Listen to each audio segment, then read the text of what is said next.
Hey viewers, welcome back to the channel.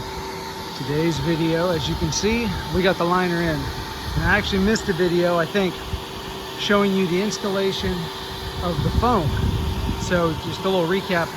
There is an optional, like I said, a foam that you can get with basically a roll of foam that you use spray adhesive and you stick it to the walls, and in my case the bench, to pad the walls, just to have a little nicer finish on it.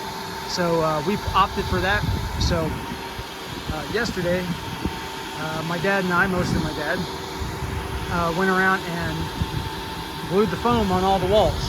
And the foam, the roll is cut to the proper height, so you literally just roll it out and stick it and whatnot. And so, sorry I didn't get you a video on that, but it is pretty self-explanatory once you see it. And now the liner. So today was liner day. So I wanted to talk about that. As you can see by the background noise, we got two shop vacs going and the liner's in. So let's talk about it. First off, pay attention to the directions. That box will tell you things like, on top of the box, it'll say, put at the deep end of the pool, face this arrow toward the shallow end. That will help you to unroll it in the correct way. So we literally put the box next to the diving board, unrolled the liner side to side, and then we kind of shifted it to get on top of the diving board to center it up as best we could.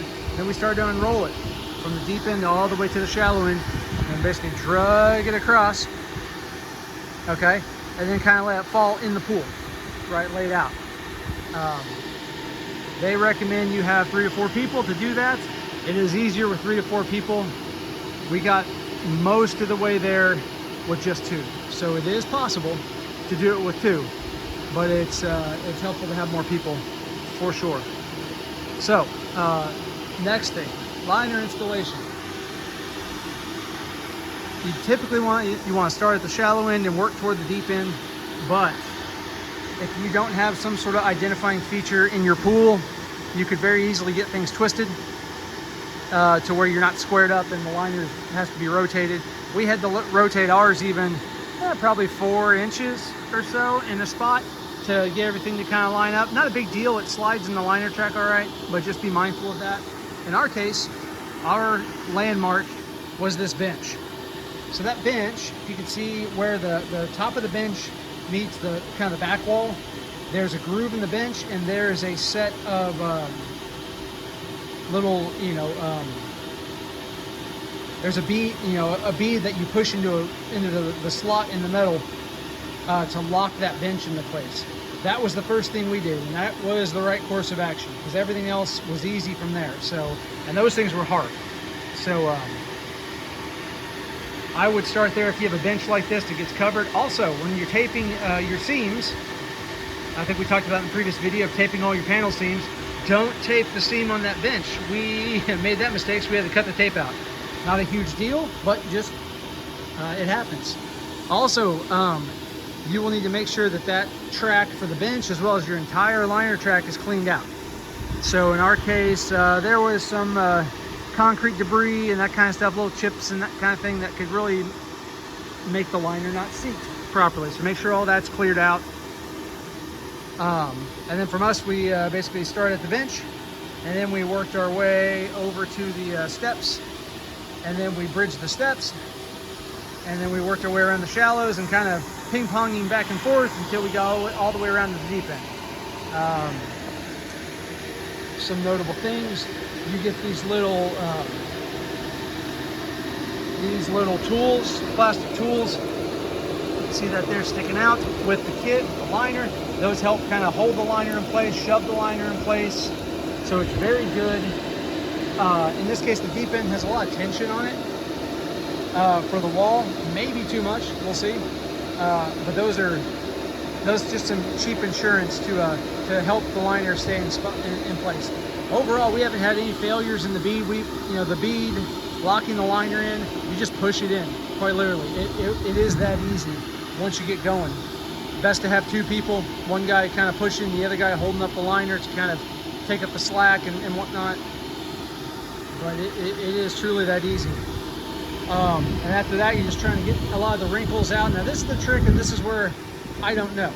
The liner seems to be in the correct orientation, but we had more wrinkles up in the shallow end, as you can see there, than in the deep end in general. Now, these could mostly smooth themselves out as the pool is filling, because we got the vacuums going, right, to suck at all the air from behind the walls and everything, as well as the weight of the water coming in. So I'm hopeful that as the weight of the water increases, it will help kind of pull the liner and just smooth everything out.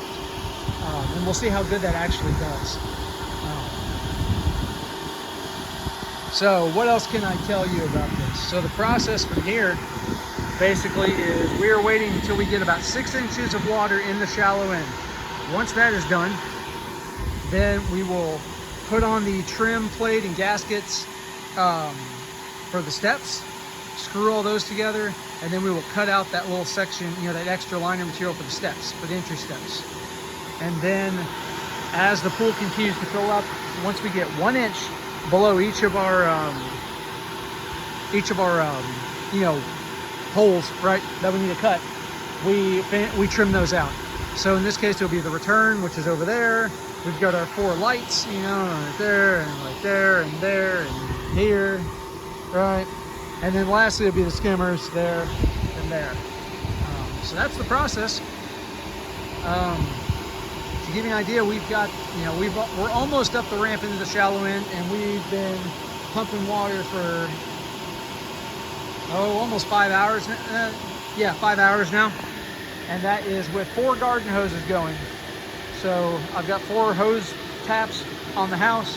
So I've got them all going, and I think we're about maximum flow, because ultimately this is all getting fed from 1 3/4 line.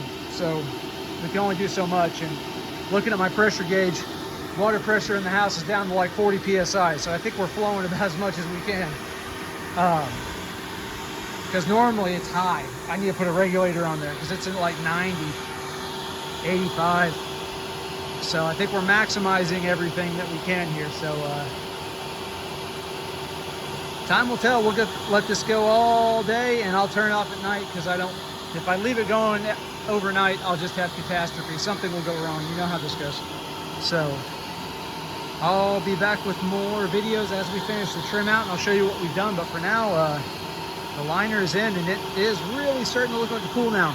So if you guys have enjoyed the content that I've brought you, and the video series on the pool and all the other stuff on the channel, please throw us a like, share the videos, subscribe to the channel. All of that helps out tremendously, especially the subs. It helps out the algorithm.